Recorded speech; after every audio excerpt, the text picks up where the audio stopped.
We're holding the fringe straight up at a 90-degree elevation.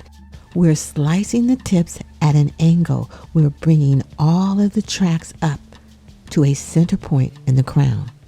It's through years of experience that we've come to know that it's the razor that you need to cut and blend the ends of a hair weave. This is first of many of haircuts on this bonded fringe.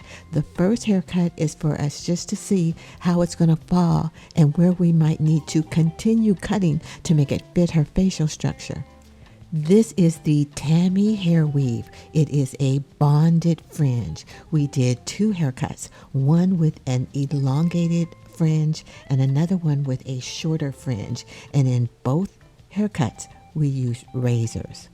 We created an entire series around this Tammy hair weave. It's incredible. We go into the hair color, the relaxer, all of the haircuts, as well as the styling. Subscribe to our channel so you'll be one of the first to get notified when the new videos drop.